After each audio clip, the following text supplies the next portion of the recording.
lugar para maldade, covardia e vingança. E assim os dois foram vivendo, se relacionando sempre bem, um com espírito de bondade e outro abalado por vingança. Enquanto isto acontecia, Agripino crescia e a tudo assistia sem opinar, pois seu pai cabia as decisões. Um dia após o jantar, estando juntos seu pai e sua mãe, Agripino interpelou seu pai sobre o Anastácio. Pai, não que eu queira me meter em seus assuntos, mas eu tenho notado que Anastácio mudou muito, desde o caso das terras. Eu acho que o senhor não devia confiar tanto nele, pois eu o tenho observado e vejo que ele te olha com os olhos de quem quer matar. Que é isto, filho? Anastácio sabia que estava errado e apesar disto eu ainda lhe ofereci outras terras tão boas quanto aquelas. Por isto não há o que temer. Mesmo assim, pai, eu acho que ele só está esperando uma chance para aprontar alguma coisa com você. Que é isso, filho? Tire essas ideias de sua cabeça, ele não fará nada que possa prejudicar-me. Não tocaram mais no assunto, mas Agripino não conseguia tirar da cabeça a ideia de que pudesse acontecer alguma coisa com ele ou com o pai, por consequência do acontecido a Anastácio. O episódio ocorrido entre o índio Anastácio e Elisiário parecia ter sido esquecido, mas não sendo nada que mostrasse o contrário. Aproveitando melhor as pastagens, Elisiário resolveu iniciar uma criação de gado equino, sendo necessário para isto importar de fora bons reprodutores. E a criação parecia que ia dar certo, pois o clima, a qualidade das pastagens favorecia, sem contar com a água que abundavam em suas terras. Tão certo deu que a fama da qualidade dos primeiros potros já era comentada em outros estados, devido à linhagem do cruzamento. Mas parecia que o destino queria brincar com Elisiário, pois mal havia saído de um problema com Anastácio, já se previa o início de um outro. A cobiça achou lugar dentro do âmago distorcido de Anastácio, que juntamente com seu espírito de vingança começou a rondar as terras de Elisiário. Inúmeras foram as vezes em que foram avisar para o fazendeiro, da presença de Anastácio, rondando a manada de cavalos, mas Elisiário fazia vista grossa e ignorava tais comentários. Um dia, estando Agripino e seu pai, a ver alguns potros para vender, apareceu o Anastácio.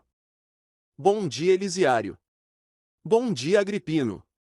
Como estão lindos estes cavalos, Elisiário? Parece que você fará um bom negócio com eles. Vai vender também aquele garanhão castanho, separado lá no curral? Olá, Anastácio, aquele por enquanto, eu vou deixar para ver se ele dará um bom reprodutor.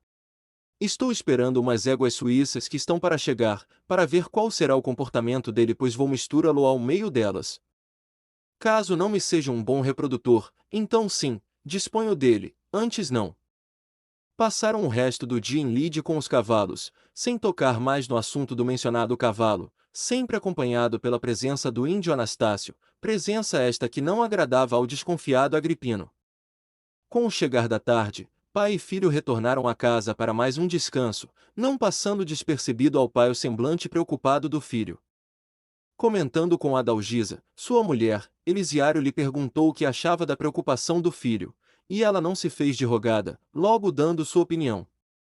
Meu querido Elisiário, você não pode se esquecer de que seu filho esteve um bom tempo fora de nosso meio, e que este tal de Anastácio não goza de boa fama. Mas o que sabe você dele que eu não sei? Um dia conversando com mamãe e papai, eles me disseram que Anastácio não passava de um assassino de aluguel. E se isto não bastasse, ele matava e ainda possuía o cinismo de ir ao enterro das vítimas e ainda tinha o desplante de chorar pelas mesmas. Meu Deus! É difícil de acreditar no que estou ouvindo, não que eu ache exagero dos meus sogros, pois os conheço muitíssimo bem.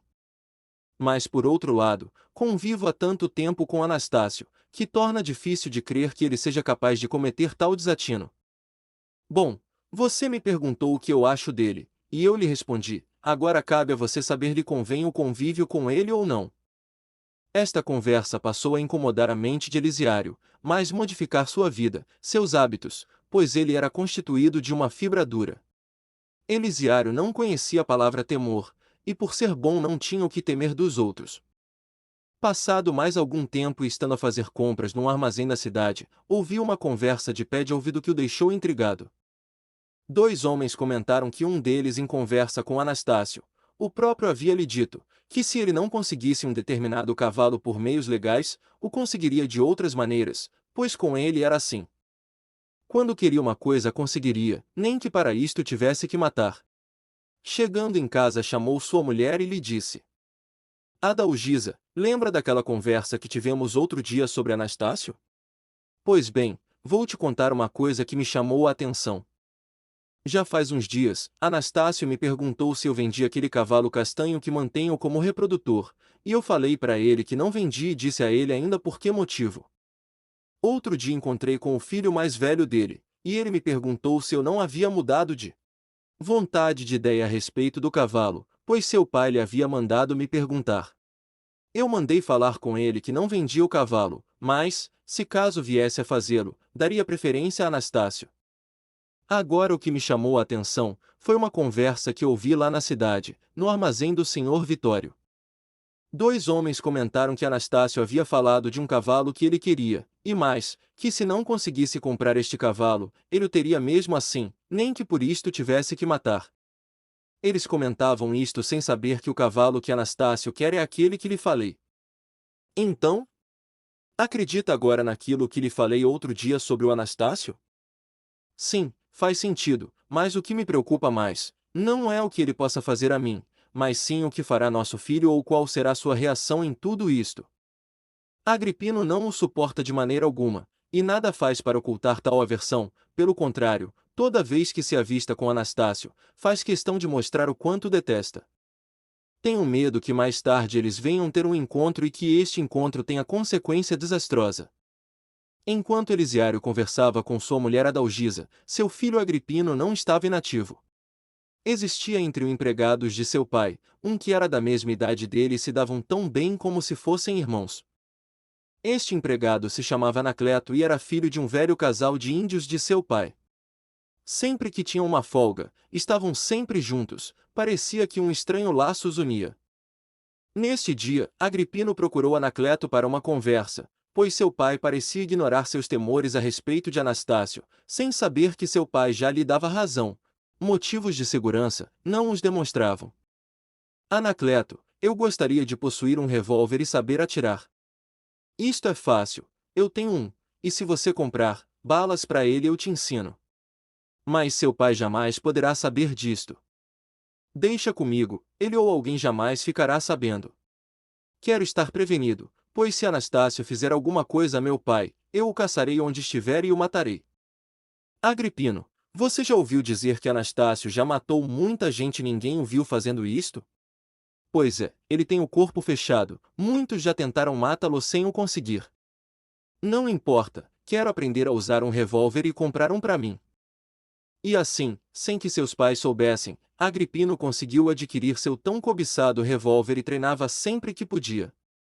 Uma tarde de sábado, quando estavam todos reunidos em frente à fazenda jogando malha, diversão muito usada pelos trabalhadores rurais, aparece Anastácio montando uma égua que segundo ele havia comprado de um fazendeiro em Lajes de Muriaé.